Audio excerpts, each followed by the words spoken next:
Poursuivons la visite de Jouy-en-Josas dans le 78. Le village campagnard de Jouy-en-Josas perdure jusqu'au XVIIIe siècle. En 1760, Christoph-Philipp Oberkampf découvre ce village de 400 habitants et décide d'y fonder la manufacture de toile de Jouy. En activité de 1760 à 1843, elle transforme le village, emploie plus de 1000 ouvriers et devient la 3e industrie française. À sa fermeture, les habitants se retrouvent sans emploi, mais de nouvelles activités apparaissent, des laveries, puis l'arrivée du chemin de fer en 1883.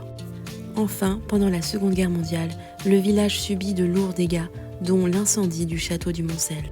Il sera libéré le 24 août 1944. Direction la maison de Léon Blum, l'occasion de rappeler brièvement son parcours. Léon Blum naît en 1872 à Paris. Juriste et critique littéraire, il entre en politique après l'affaire Dreyfus et sa rencontre avec Jean Jaurès. Chef du Front populaire, il devient président du Conseil en 1936 et lance des réformes majeures comme les congés payés et la semaine de 40 heures. Arrêté à Vichy en 1940 et déporté à Buchenwald, il est libéré en 1945. C'est à Jouy-en-Josas qu'il choisit de s'installer avec sa femme Jeanne dans la maison qu'elle avait achetée en 1937. Léon Blum y vit ses dernières années et s'y éteint en 1950. Jeanne Blum y restera jusqu'à sa mort, y fonde une école et lègue la maison à la ville.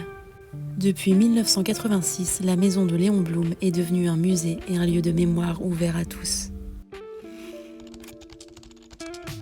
Tout en me dirigeant vers le musée de la toile de Jouy, découvrons son histoire et son inventeur.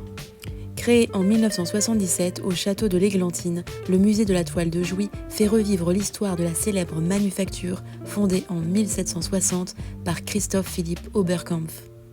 Il profite de la levée de l'interdiction des toiles imprimées et choisit Jouy-en-Josas pour la qualité de son eau et sa proximité avec Paris et Versailles.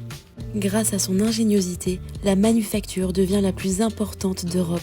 Oberkampf traverse la Révolution, reçoit la Légion d'honneur et devient le tout premier maire de Jouy-en-Josas. Sa maison accueille de grands noms, de Marie-Antoinette à Joséphine. La ville doit à cet entrepreneur son essor et préserve encore aujourd'hui cette mémoire à travers son musée et son patrimoine unique. Alors, qu'avez-vous pensé de Jouy-en-Josas ? Abonnez-vous pour plus de découvertes en Île-de-France.